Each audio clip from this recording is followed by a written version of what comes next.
unmute Caitlin.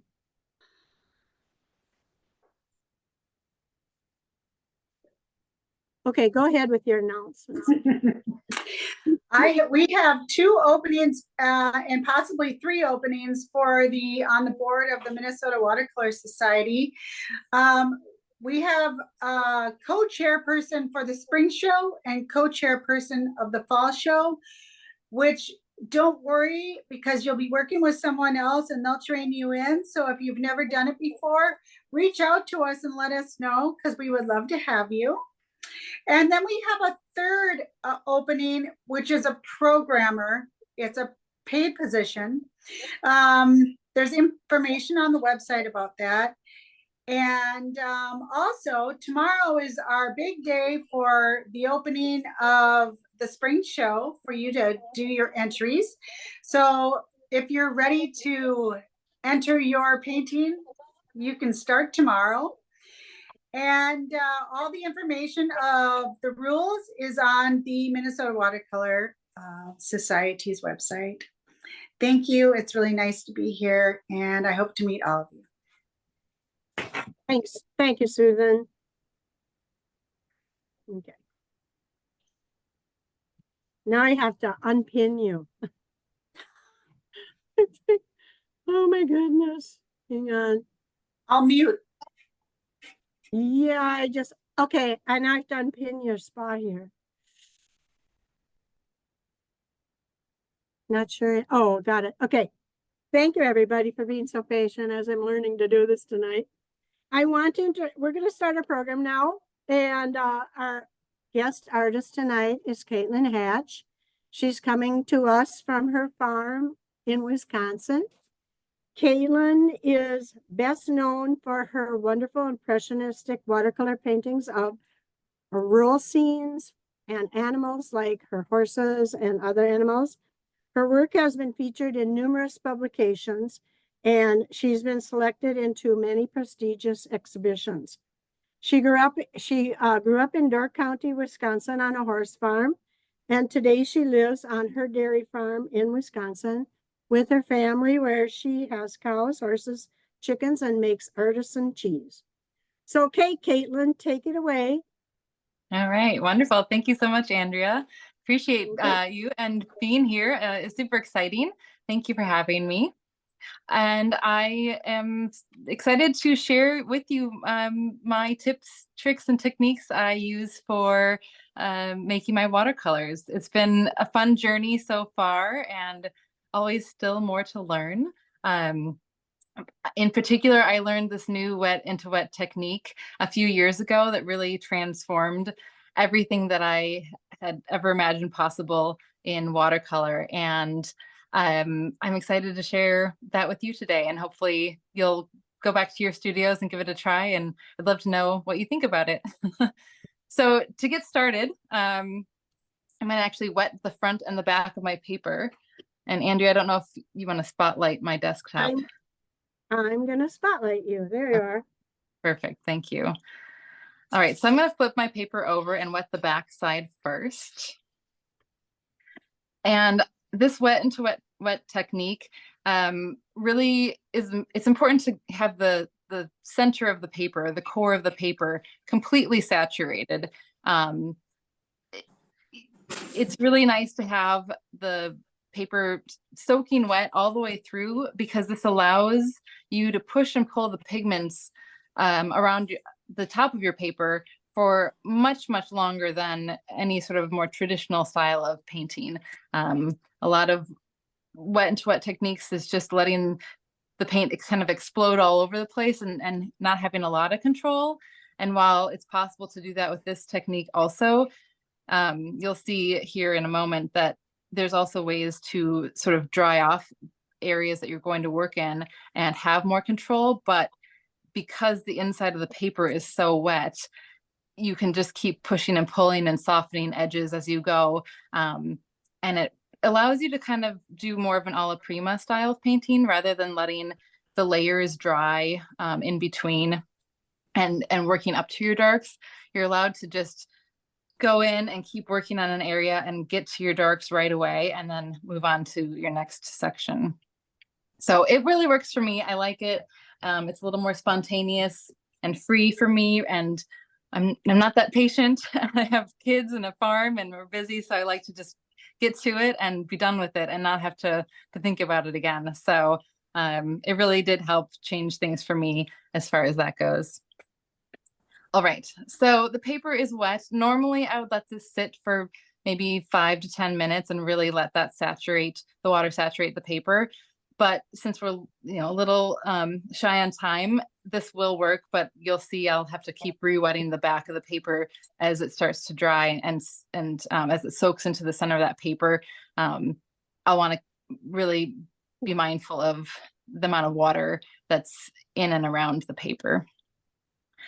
So with this technique, I like to start from the center of the paper, usually at the focal point, and work my way out toward the edges. If I were to put my backgrounds in first, because I keep wetting the back of the paper, water could seep around the edges and crawl in onto the top of the paper and cause blooms, which would not be desirable. So that is the one drawback of this technique, is that you can't really get your backgrounds in first. That's got to come at the end. But I've got some ideas on how to work with that I'm hoping to explore this next season, but we'll see. If I figure out something that works, I'll let you know.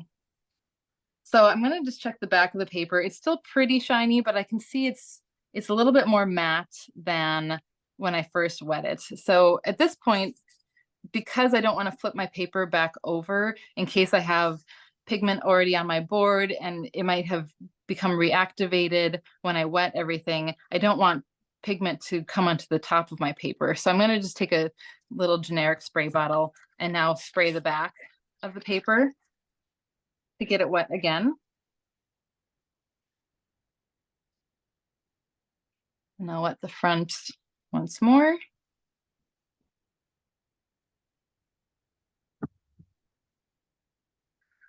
All right, and I have re-wet all my pigments just so that they're a little easier to use right away.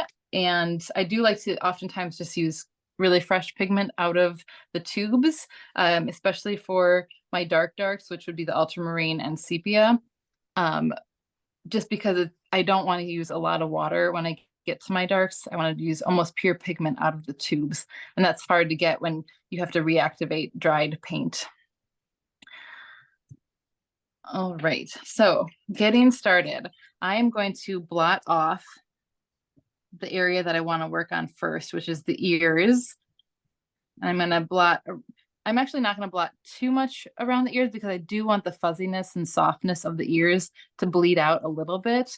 So I want some of that spontaneity to come through and let the water do the magic. So let's start off with some raw sienna and a little bit of transparent orange. Creates a really beautiful glowing color. And I'm going to hit the edges of the ears with that because I want the fuzz of that to look like the sunlight hitting those ears. Oops.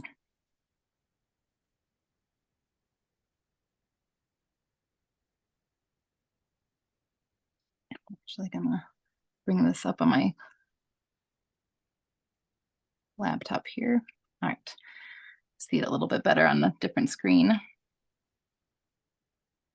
And feel free to ask questions as I go along. If there's anything that you're curious about, I'm happy to answer any questions you might have. Just type it in the chat and Andrea will read them out loud for me.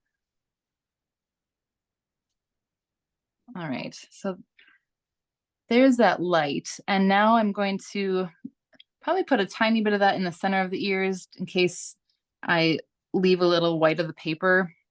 I don't want it to be too white because those ears are one of the darkest areas that I'm working with. And so I'm going to go in with that transparent orange and Van Dyke brown.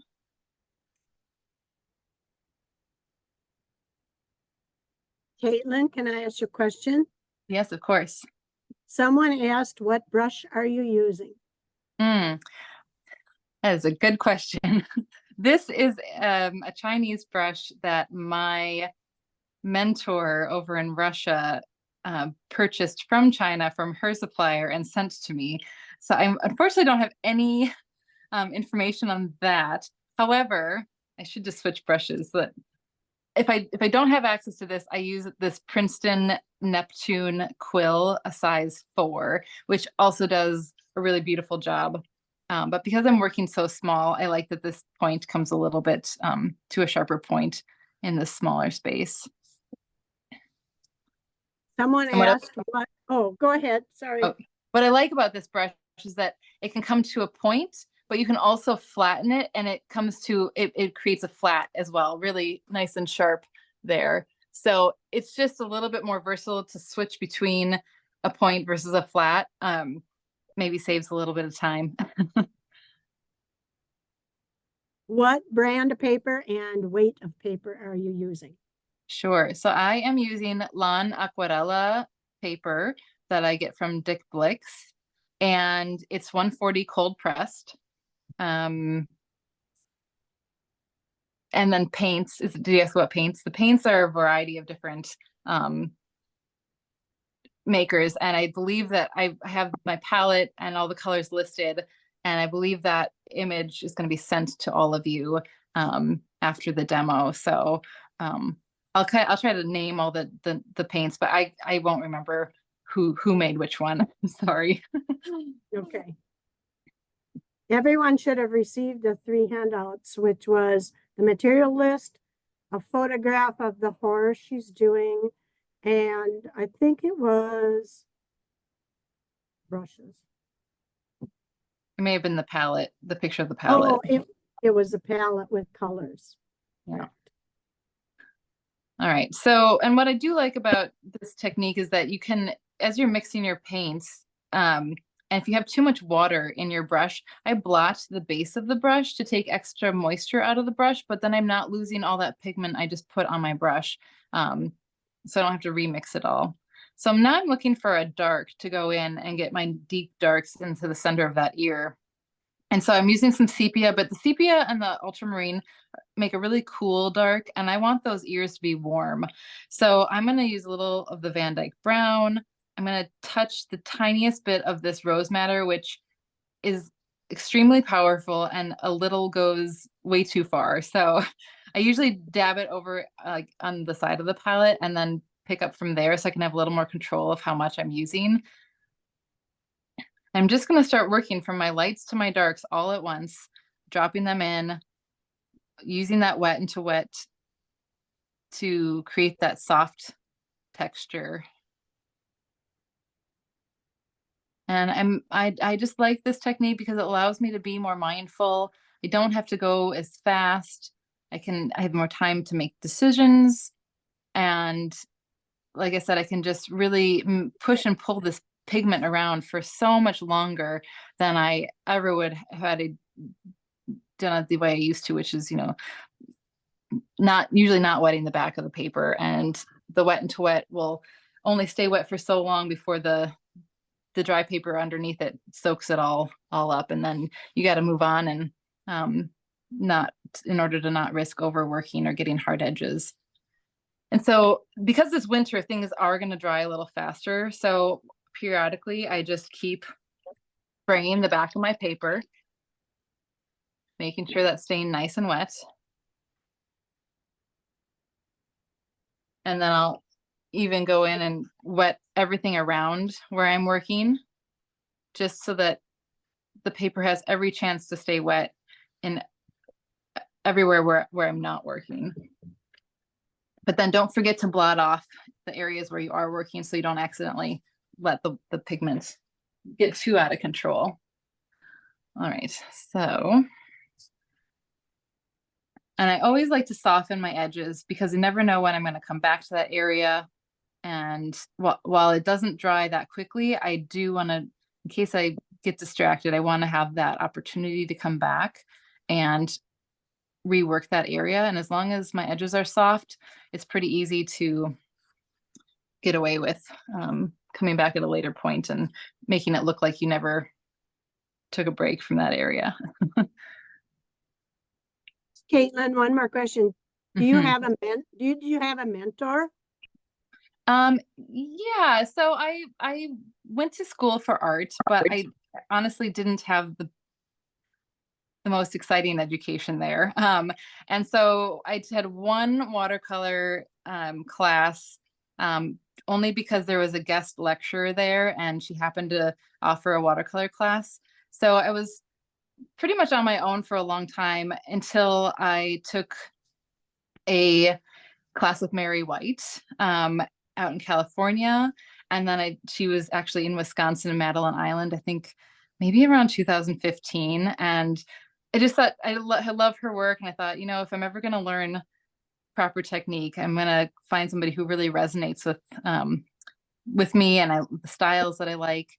And so that was really eye-opening, just because she commented on how I wasn't getting my values strong enough in my work.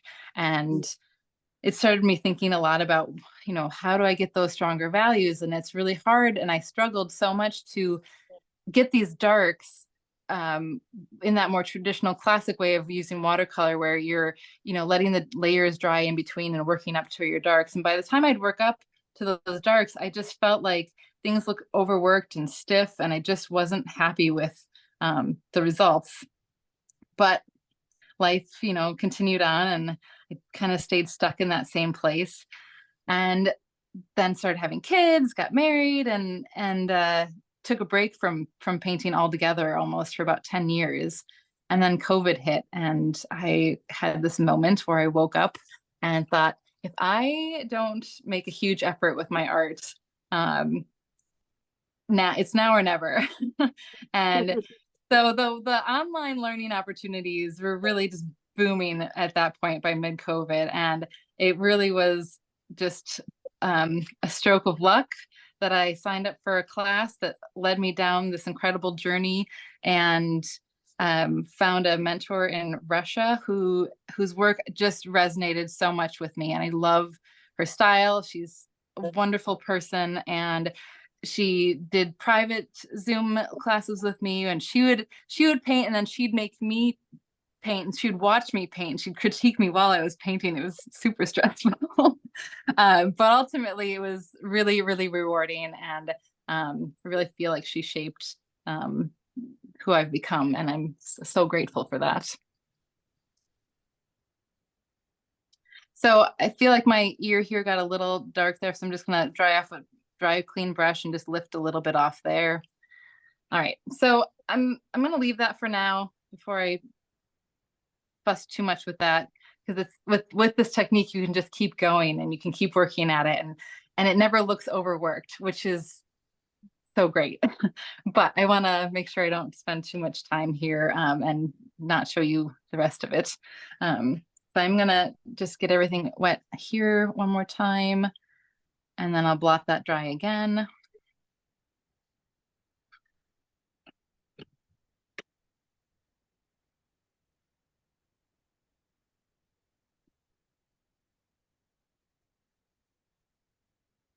All right, I'll switch brushes too, so you can see how that quill works.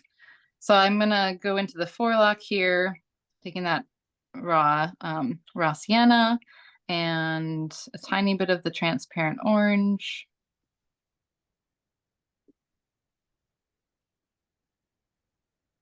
And I'm just gonna find some of those. Oh, that's pretty dark. I'm just gonna take some of that off my brush.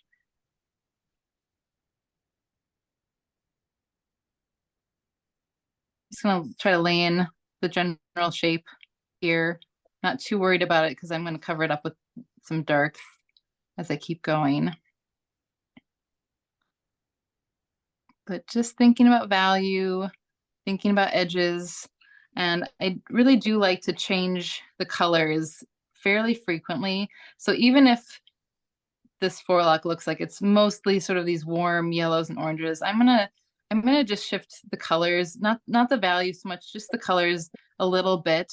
I think as watercolor artists, we don't have the luxury of having that sort of texture that oil and acrylic can have, where you can build the paint up. And so we have to kind of rely on some of the other tricks to create more visual interest and texture. And I think switching colors can really help move the eye around and keep the viewer engaged in what they're looking at.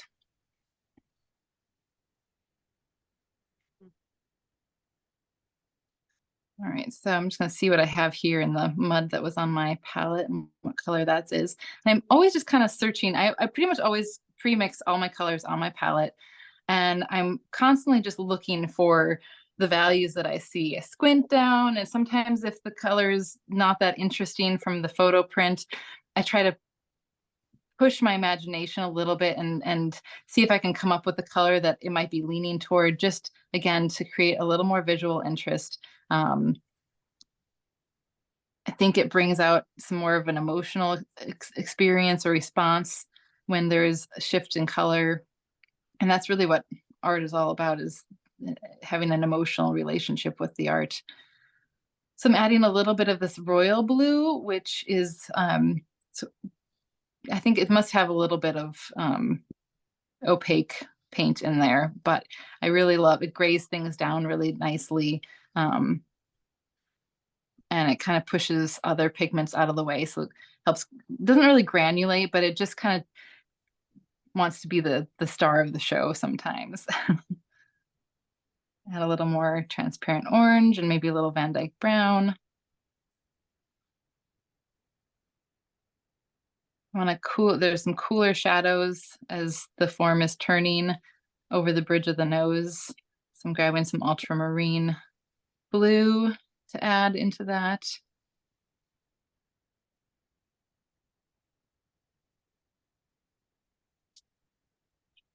Rinsing my brush. I want to come back to that base color of that. This is the opera rose, raw sienna.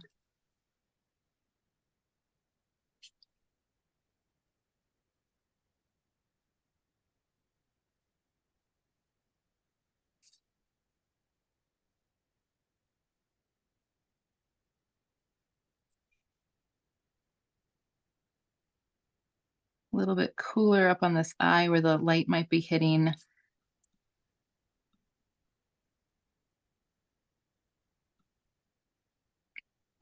Add some of that royal blue.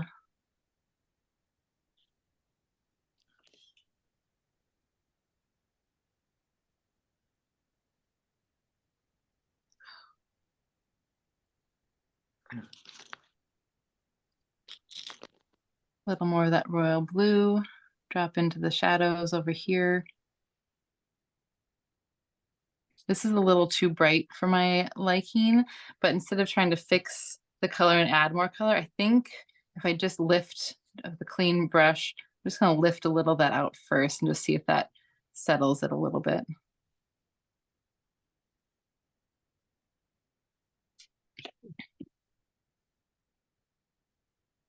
Caitlin, someone asked if they can have the name of your Russian mentor. Yes, Anna Ivanova. She's on Instagram. If you find her and see her work, she's just spectacular. I love everything she does.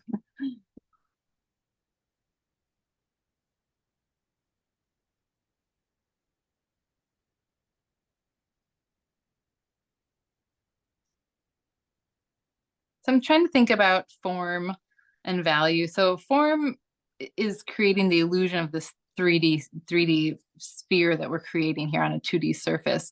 And the way we create form is by using our values and our edges to create that form. So as I'm thinking about the roundness and where the light is hitting, I'm trying to make subtle value shifts and think about where the light is hitting and try to create that illusion.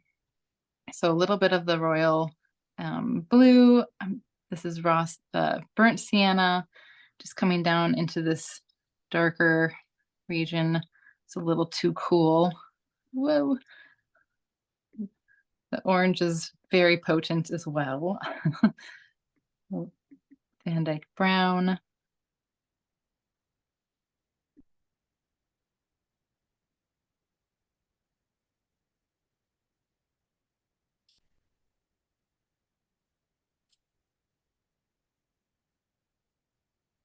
And I find when I think about line and what we are trying to communicate to the viewer. I don't really, even though there's sort of a roundness to this jaw that I see in the photo, if I break it down the way classical painters and drawers break it down, they're always looking for those angles and the shifts on each sort of, instead of creating a round line, because that's something you can't really measure. It's like, what can you measure, and where can you find those angles? And I find that I really like the look of more angles, even if they're small, subtle shifts of angles. It's a little bit more interesting than a perfect circle or round line.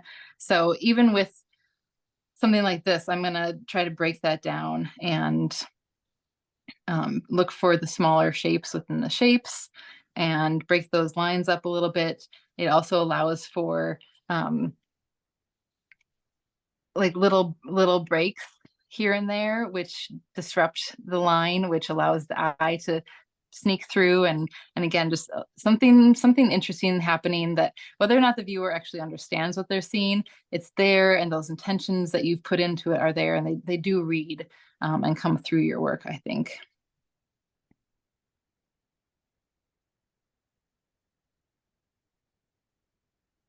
I'm gonna use a little of this Pyrrole Scarlet.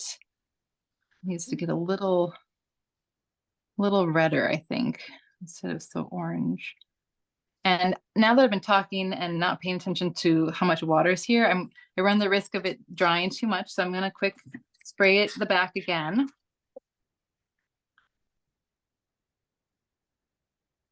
And then I have this other really fancy tool, which you might see in a hair salon. It's another spray bottle, but it has some kind of like atomizer where it mists everything rather than has little beads of water coming out. It's more of just like a really gentle mist. So I'll actually mist over everything and get everything wet again. You see a little separation, but since I'm going to still be working on that area, I don't mind it so much. But basically it's just reactivated all of that pigment so that I can keep working as if I had never stopped and the paper had never started drying on me.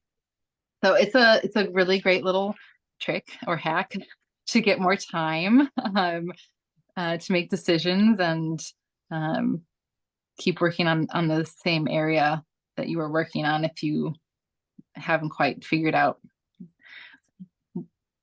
what you want to do there. So I like it. It really just allows me more time, and I think I like to take more time with my decisions and not be quite as spontaneous as others might be, but it's what works for me. So where there is light hitting some of these shapes, I'm going to leave the white of the paper for now, because I'd rather go in and soften those edges rather than risk my darks, since I keep adding my darks right away, rather than having that seep in and have me lose those lights. I'd rather leave them the white of the paper, let it be dry, and because there's so much moisture in the paper, I can just go back and soften those edges or add a little value later on when I'm not so concerned about that area.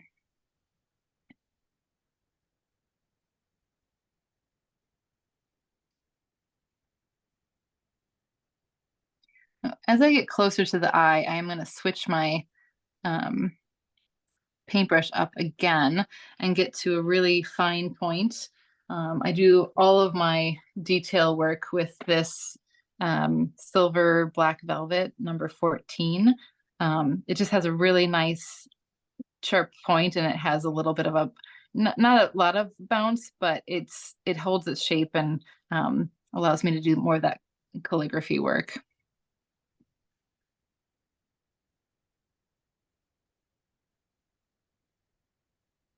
Just gonna add a little light there.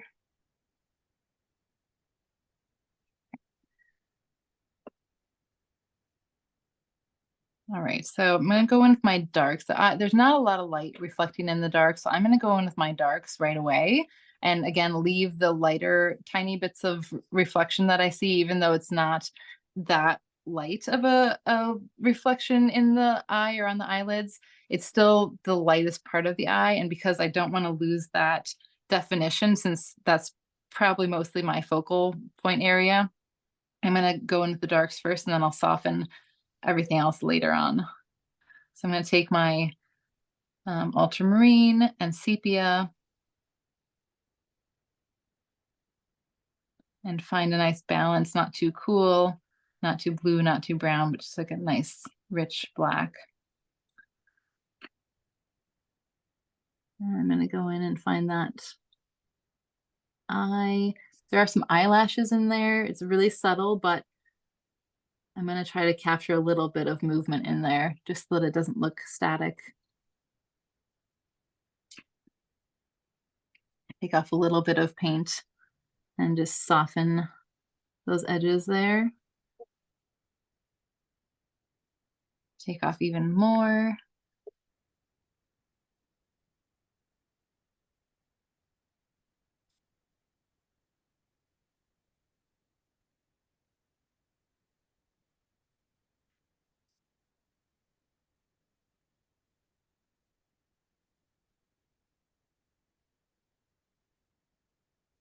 I sometimes shade in some of the darks around the eye just so that I can be more focused on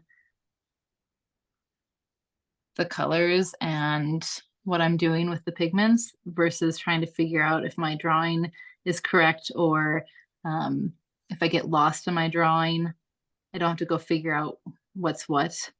So that's, for me, I don't really mind seeing pencil work in watercolor as long as it's not too obvious. But I really don't usually see evidence of it that much. And if I do kind of like to see, you know, what the artist was doing or thinking underneath it all.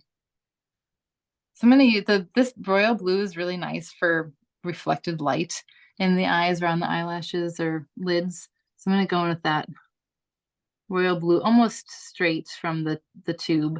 I've watered it down a little bit, but it's just a nice soft gray as it mixes with other colors. Do you do your drawings freehand ahead of your painting?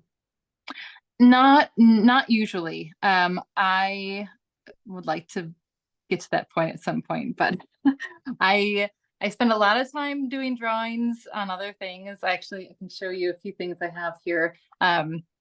It's one of those things where my education was not great as far as learning to draw. It was okay. It definitely, you know, got me somewhere. But now that I know what's out there, I was like, wow, I didn't know what I was missing until I discovered it on my own. So I have done, you know, sometimes I grid, sometimes I actually often for watercolor, I will just use a projector because my time is pretty valuable. And you know, before this turned into more of a career, I just wanted to get to the painting because that's what brought me happiness and joy. And it was just for me.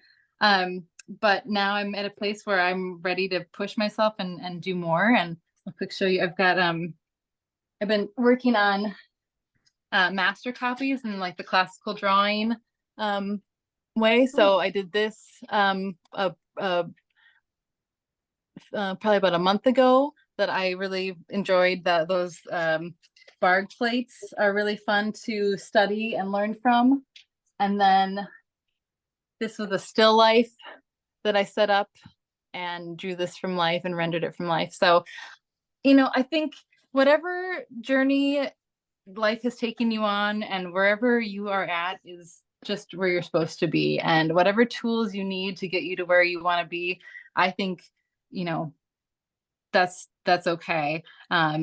If you want to improve your drawing, there are so many opportunities out there to learn and progress. And that's where I'm at. I'm ready for more. I'm ready to get to that next level. But it just takes time and commitment. And that's something I'm trying to find time for, and I am, but also I have 2 young children and a dairy farm, and we make cheese. And so when I have deadlines for art shows and galleries, and I just will transfer my images one way or the other just to help expedite things and keep me moving. So, all right. So there's some lightness happening down here. And I think the paper is a little bit on the dry side. So I'm just going to give it a little spritz here with this atomizer again. And again, that just reactivates everything to a place where I can keep going and not create a weird hard edge or a bloom that backwashes. So it really is, for me, a fabulous way to be able to get distracted or have the kids call and I have to get up and go, you know, put out whatever little squabble might be happening or help them do their homework and come back where I left off. So I always soften my edges unless I know I want a hard edge.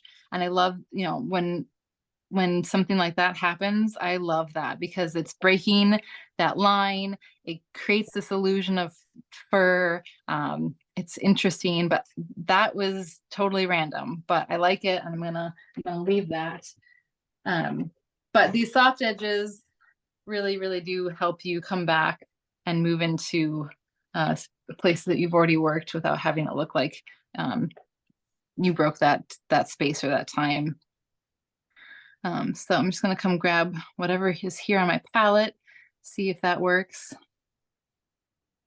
You can see that's just a nice soft transition right there. And if it weren't, I would take that atomizer spray bottle again and I would just spritz it again until it was at a level of wet that I could create that seamless blend.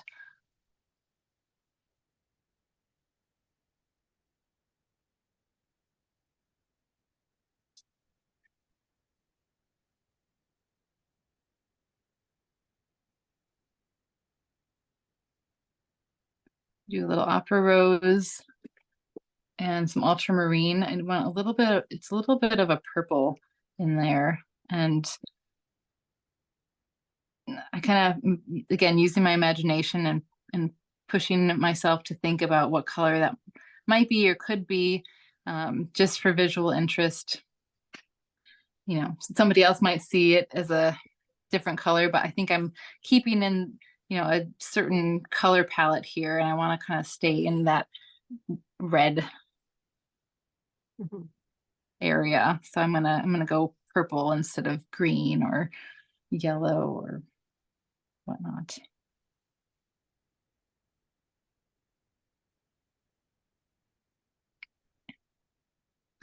And then I'm gonna tuck down in this area coming into the muzzle, like the side of the mouth. I'm gonna use that royal blue because it's just, if you mix it with anything on your palette, it just turns into a really beautiful gray. And I'm just going to touch into there. I'm gonna leave the light on the edge of the nostrils until later because I want them to be light. I don't want them to be the white of the paper, but I do want them to be fairly light. So I'll just leave them alone for right now.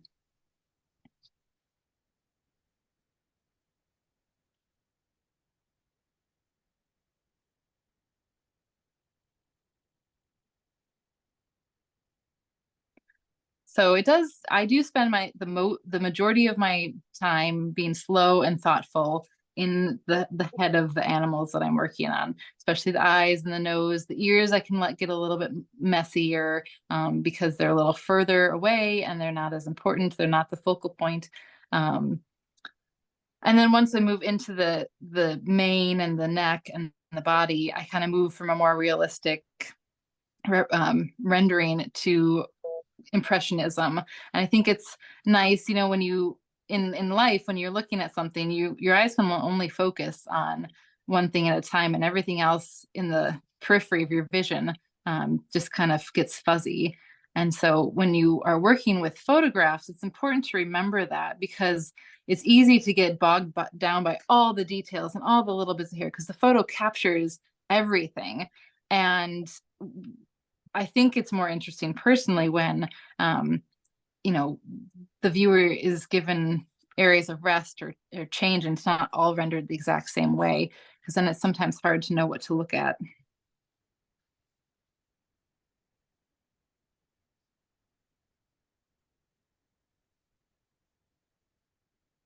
that's bleeding out. I don't want to bleed that much on the nose. Just gonna blot that dry. And now I'm gonna work up to my darks in the nose. So I'm just gonna keep adding some royal blue, opera rose, little sepia. That sepia gets into a different color scheme that I'm not really liking. So I'm using it to darken things, but I need to go back and add some other colors to bring it back into this realm of colors that I'm working in. So that was some rose madder, royal blue, some ultramarine. Might add some Van Dyke brown. That's a little warmer, and see if that with the ultramarine gets a little darker. Yeah, that's what I'm looking for. So I literally just keep going around my palette and exploring it every time. Even though I know the color so well, I feel like I learned something new, or there's a new color combination that is a little bit different than what I have found before. And that's why I like mixing on the palette, just because I can keep figuring it out over here before I touch the paper. I'm just dropping in these colors a little too wet on my paper, but I'll soften some of that. Caitlin, it doesn't look like you use a lot of water on your brush. Maybe Right. more of the spraying. Yeah, so you're right. I don't use a lot of water in the brush because there's so much water in my paper that I really don't need to add more water unless things start to dry off a little bit. But if I'm being mindful of my paper and what's happening there with the moisture level, then I can mix my paints a little bit more. I don't want to say like oil, because it's really a totally different experience, but I'm definitely not using that really soupy mixture. I'm going for more of that like cream consistency to then even, really almost sticky consistency when I get to the darks. And for me, it was a little bit more of an effortless switch, and it made more sense in my brain to do it this way. So I encourage you to try it and just see what happens and see what you think. And you might hate it or you might love it.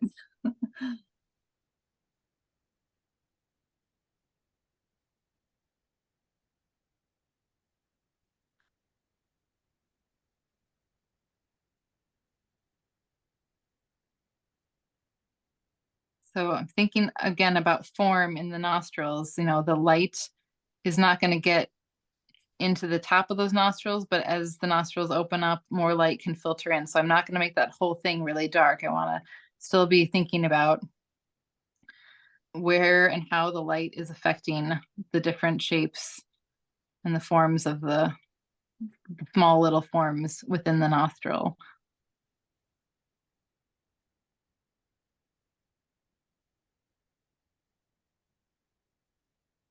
I can tell this brush is a little too thick. I'm going outside my lines, which is not always a bad thing, but when I want to do the detailed work, I need a little bit of a finer point. So I'll switch back over to that black silver just so I have a little more control.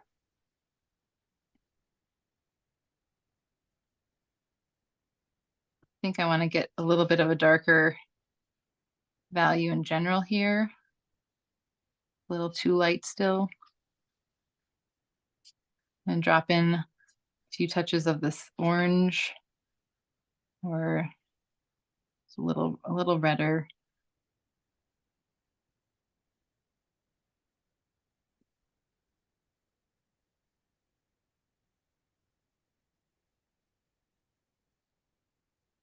But my mind is always asking myself, like, what color is that? And can I shift the color a little bit so it doesn't stay? So I'm not repeating colors. I'm not repeating shapes. I'm trying to keep everything moving. I think movement helps create a sense of emotion. And again, for me, it's all about creating an emotional experience for myself and for the viewer.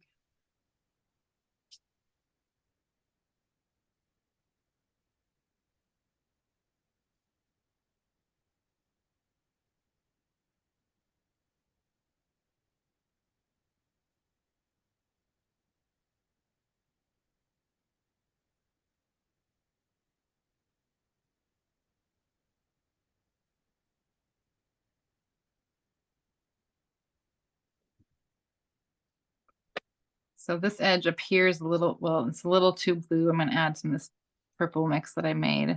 And then I'm going to soften the edge here because it's a little of a little bit of a harder transition there. I might actually add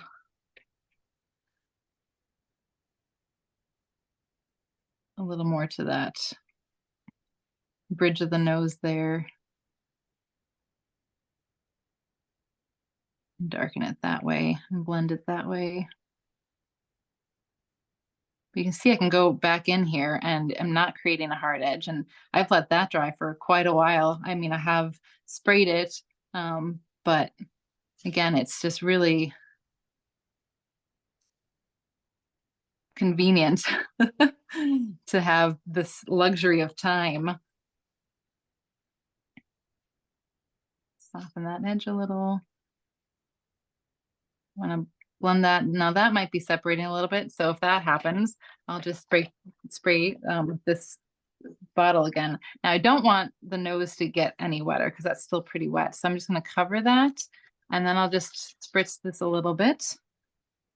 And that's either it'll sort of sort itself out on its own, or I might even splay the bristles of the brush a little bit and just suggest that it blends itself a little bit better for me. It's usually better if you have a little bit of paint on the brush so you don't lift accidentally. And then I'm just doing a feather soft touch to that. All right. And now I probably don't want to forget about this white area, even though it's not too dry. I don't want to let it go too much longer. I'm going to add just a little bit of that royal blue on my brush, and I'm going to come around and just soften the edges.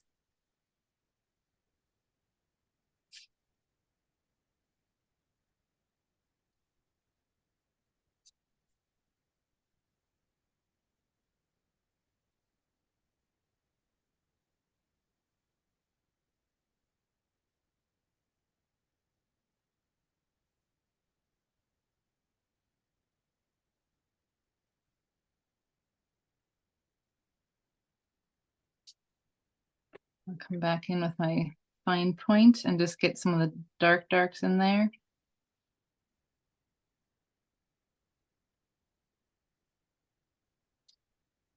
Blot off extra moisture in my brush. And then I'm just gonna touch the inside of that nostril again.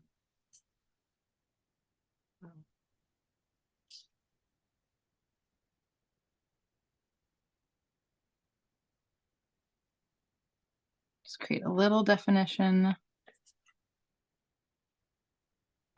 Soften that. That may have been a little too wet. I should have checked that first.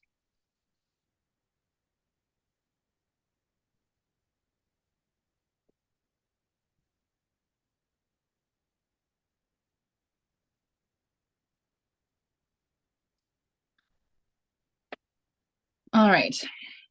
I'm going to keep moving along here. I know we're getting closer to time, and I want to show you my more free, expressive brush work as we move into the body.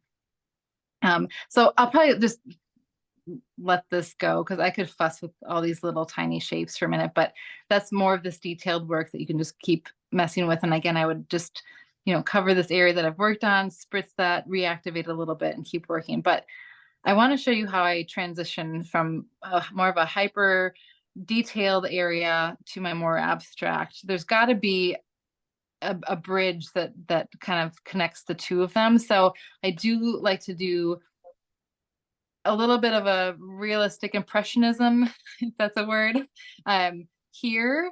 and then fade into more of an abstract gesture as we move further from the focal point. So I'm going to grab this brush again, and we'll wet the back again, but that's still actually quite wet. Got a pretty nice glossy sheen to it, which means that there's still moisture in the center of the paper. It's just that it's winter time and things do dry out faster, and it's a smaller piece of paper. So I got to be a little bit more mindful with how much water I keep adding to the paper. So it takes a little time to get used to, but once you get the hang of it, it feels pretty intuitive. Can I ask you a question before you go away from the nose? Yes, sure. Okay, someone asked, how do you check how wet it is before putting paint on the nose? Is it visual or of the sheen? Yeah, so it's a little bit of both. So, if I were just getting started again, I might even, tip my head to the side and see, what kind of sheen. If it's super wet and glossy, you know that you're not going to have a whole lot of control. If it's a little bit more matte, that's going to be one way to think about adjusting your pigments and water on your brush. And so it is kind of a dance between, what you see and then just what you feel. And you kind of saw me a couple of times where I put my brush in and it's like, oops, that wasn't quite right. So I spritzed things to help reabsorb, or if it was too dry, I added some more water. So it is sort of a like I said, a dance between your senses, and you'll eventually figure it out, but it takes practice, and until you do it, it really probably won't be that easy to explain, just because I think it's probably a little different from everyone, and for me it's a little different for every painting, and the temperature and the moisture in the room, and so it's always just problem solving. The watercolors is one big math problem, and you're just trying to problem solve and get your way through, and hopefully it works out. All right, so I think got this nice and wet again, and I am going to blot it dry. I'm not worried about it drying it off too much though, because I do want a little bit more spontaneous movement happening. I want to be a little less in control now and let my emotions take over, let the water take over, and have a little more fun. Not that we're not having fun, but even more fun. All right, so there is a little bit of a highlight here on the front of the mane, so I'm going to kind of work around that, at least when I start off, to see what color I've created. It's a little dark in value, not too bad, but I'll soften that up. I'm just going to lay in. I'm mostly now just thinking about the direction of the hair and the energy I see and feel, and I kind of just try to mimic that with my brush strokes, being a little more carefree, little less thoughtful.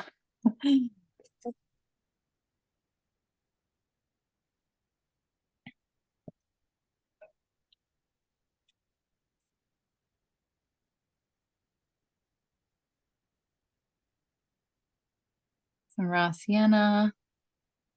I just did what I said I wasn't going to do, which is cover up that light, but because it's not the white of the paper, I can just lift some of that back out.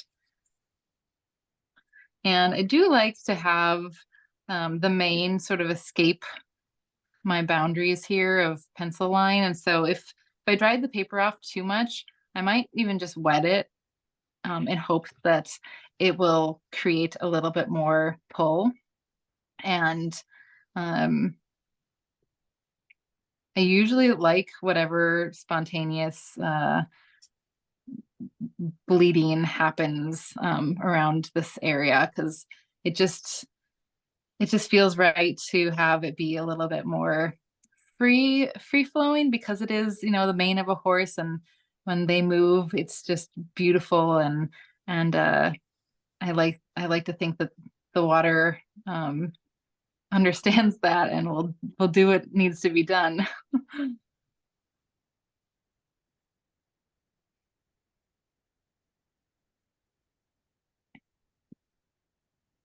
That's too much.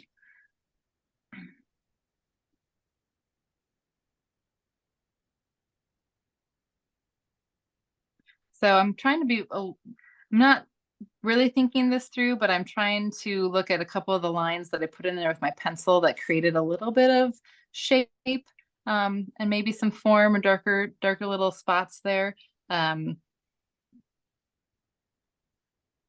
Because again, I want to transition to a little bit of detail to almost nothing. And so this is kind of where that happens. And it's going to be a little bit of a dance between me being mindful versus just trying to let my emotional self take over. And I'll probably make a few mistakes along the way, but again, with this technique of wet into wet, I can really quickly respond and react and fix things if it doesn't work out. So the sepia and the rose madder make a really nice, warm, rich dark. And I want to get that dark in there, but it definitely needs to be a warm dark and not a cool dark.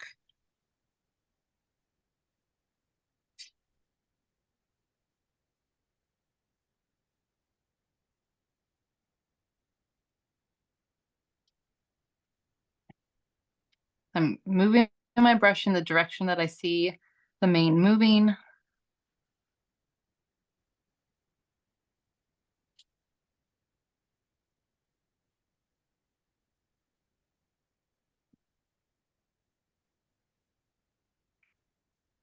Then move out of that really dark. I'm going to add just a little bit more warmth there. It's still in shadow.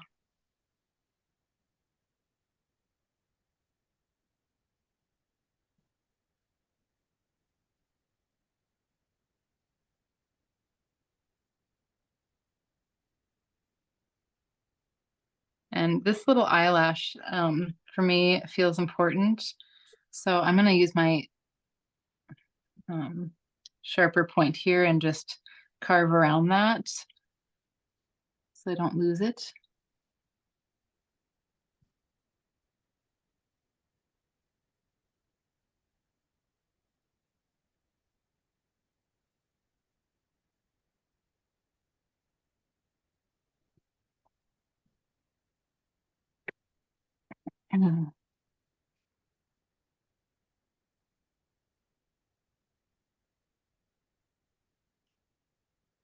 Trying to keep shifting colors, even if it's really subtle, just grabbing some other options. They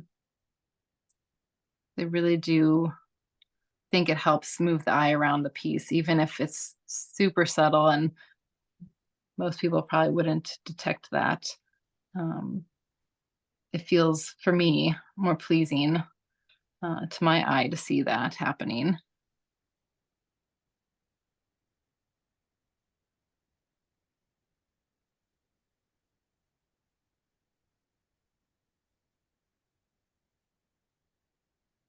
And I don't want to make the same marks over and over again. I want to stop myself, take a little jump somewhere else, break it up.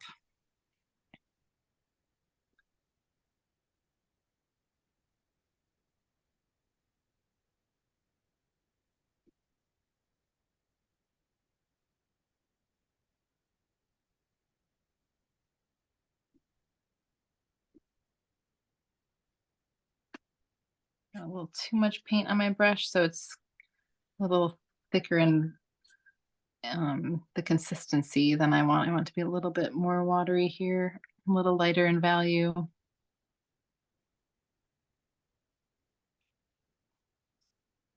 Catch some of these reflections that are happening.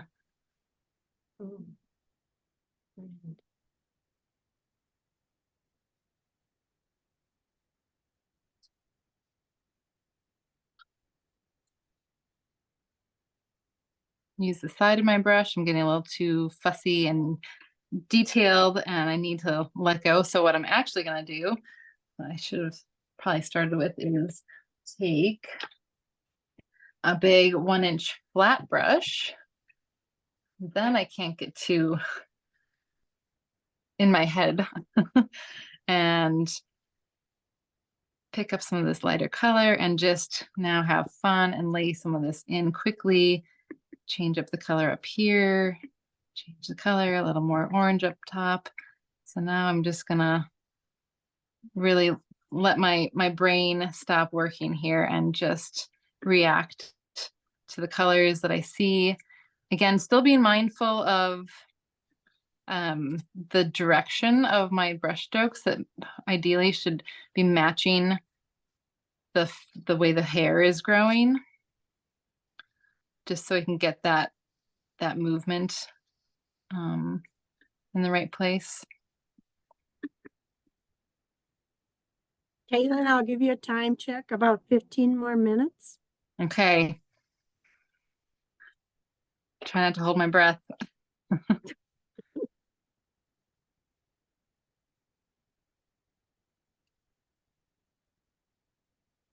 Okay, I want to carve out this dark again. It is dry and I might, sometimes I like that sort of spackled look that you can get with that wet onto dry.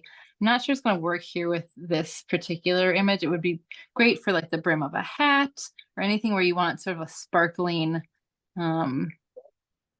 sheen, like a rope or something could be good. But I think with the fur here, I think I want a nice smooth line because I want that to be a harder edge and to read like the jawbone.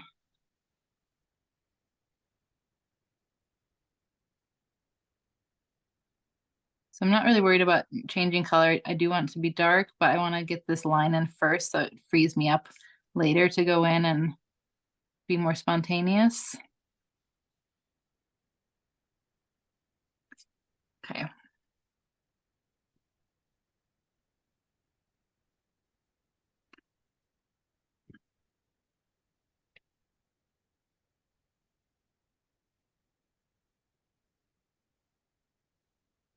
Caitlin, we have another question. Mm-hmm. The asker says, when you are all done, if you decide that you need an area darker and the paper is dry, do you re-wet the back and use the mister before you glaze? Yeah, so good question, because that is the tricky part with this. So normally when I'm done, I staple my paper down so that it dries flat, because personally, there's nothing I like less than a watercolor work that has all the ripples in it.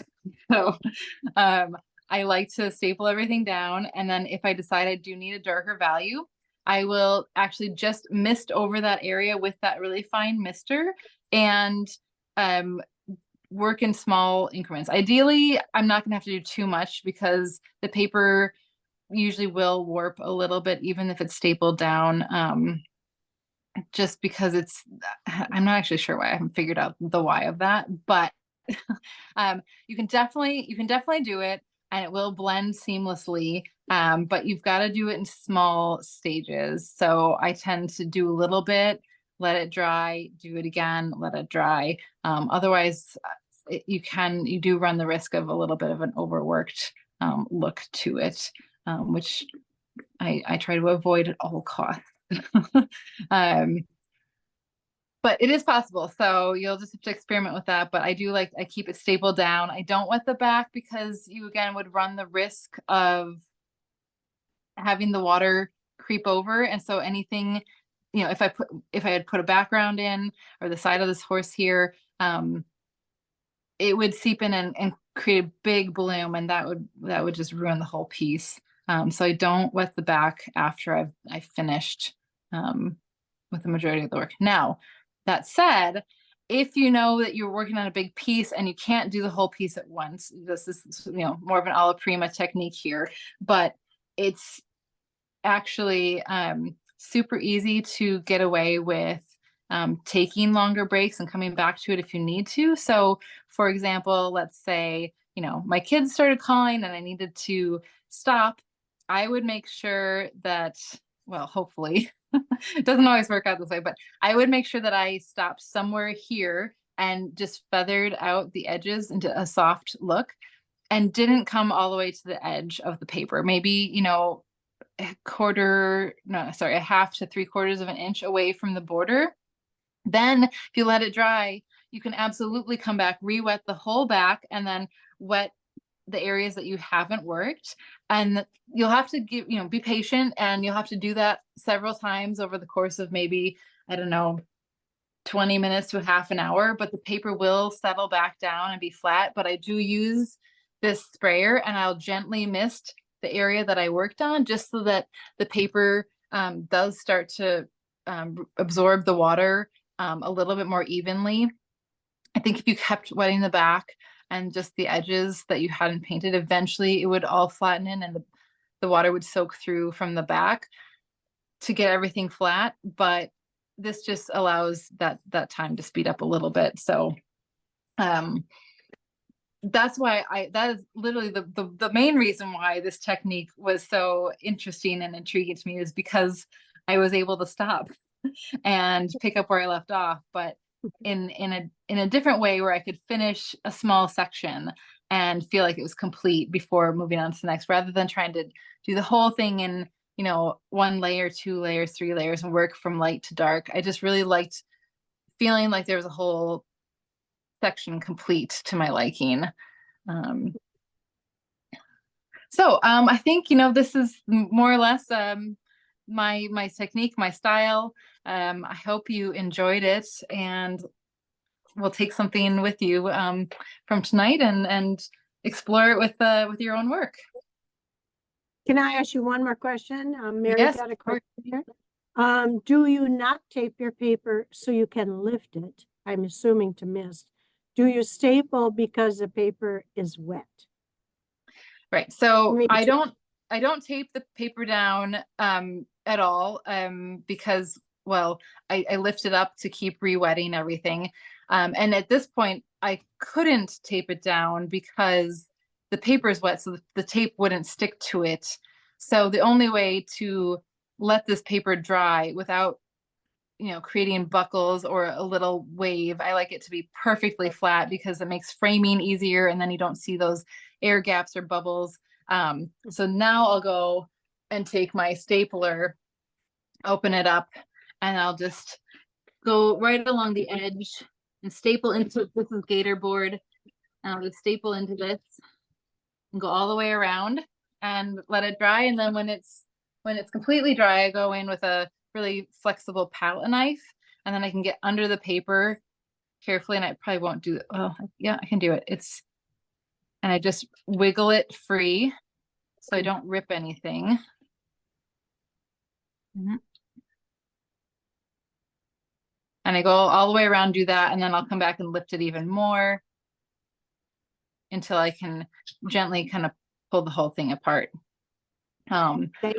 But I would leave that stapled then, if, you know, if I wasn't done, I'm like, oh my gosh, like this isn't dark enough, and I would let it completely dry.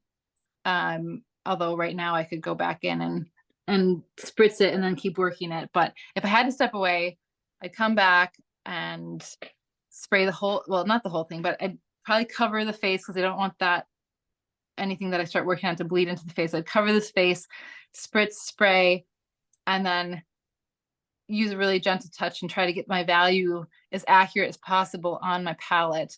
It's not going to dry as light as it will now, because the paper is not so wet from the core. So you'll have a little bit of a better chance of getting the right value right away. Thank you. All right. And okay. yeah, well, Okay, I'm gonna finish this one and then send us a picture of it so we can all see how it looks when it's done. sure, that sounds great. Okay, and one more quick question before you go. What would you do in the background? Yes, so let me see if I can, I actually did this painting before, thinking that I could, oops, my light's falling over. I could share my pre-recorded demo, but that didn't work out so well. So let's see if I can quick find the piece that I did already, but maybe it's not as handy. Oh, no, here it is. So I did actually 2 versions of this, and I'll quick show you. So one version, I did just a soft background. Again, I don't want it to be the same. I want to, leave this idea of light and emotion shining through. So I'm mindful of, moving from a darker area to a lighter area. And I just, again, that's a little more intuitive. This one, I did a cooler color. I didn't think it was as successful. It kind of clashed, all the colors were a little too cool. I didn't really like what was happening. And so with this one, I tried to keep the colors a little more harmonious. And I felt like the background was more successful in this one. So I don't know what will happen here, but the backgrounds are definitely I kind of just wing it and hope for the best. with keeping in mind some of those basic rules about, if you're want to push the viewer's eye around, you're going to want to go from dark to light, or push and pull by using your values and shifting those colors. So using some gradations. Okay, 2 more questions and then that'll have to be it. Okay. Would you just sell it like that? Like it is? This one, no, I mean, I haven't finished the forelock, and there's some things I probably want to go back into the nose a little bit. I do love the color shifts and the light that's happening here, so I probably wouldn't touch that. I feel like it doesn't feel finished to me. It feels a little, I kind of struggle between feeling like my work can lean toward illustration at times.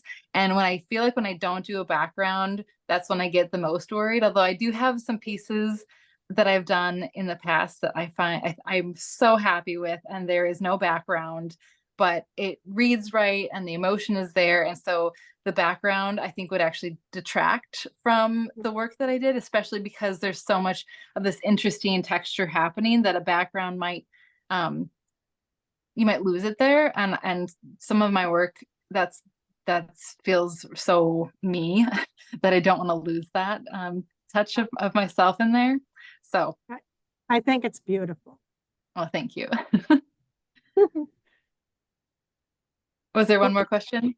Okay, one more question. What kind of lights are you using?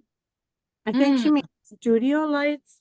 Sure, yeah. So I just got these. They're called Interfit F5.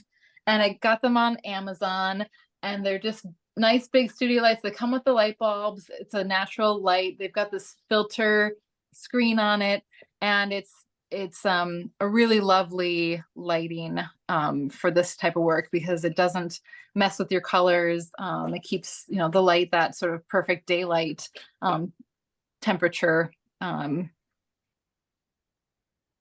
you spell that? Sure. Inter is INTER. Fit, F as in Frank, IT, and then it says F as in Frank 5. Say that one more time. Interfit. Interfit. Okay. And then F is in Frank and the number 5. Okay, thank you. Did you get it at like Dick Flicks or something, an art store? No, on Amazon. On Amazon. Okay. All right. Thank you. It was a great demo. Oh, wonderful. Well, it was lovely to be here. Thank you for having me. I really appreciate it. You're very welcome. Thank you, everyone, for being here for the meeting tonight. That's it for tonight. So I'm going to say goodbye. Right. Bye-bye. Nice to see you all. Good night, everybody. Good night. Would it be possible for Caitlin to post those finished pieces that she had? Yes, I think, the finished one she showed us. Yes, yeah, and maybe, I don't know, in an email, or I don't know how you do that, yeah. Would you, Caitlin, want to send us a copy? Yeah, I We'll can show send them. those along. Sure thing. Okay. Thank you very much. What Thank you. about the wattage of the light? Mm. Oh, Or the they lights kill it? came with it. So Oh, they I'm not- did. So the Yeah. F5 came with the light and you're happy with it. Yes, exactly. Thank you. Okay, Mhm. Okay, thank you, Thank you. everybody. great. Thank you very much. Good night.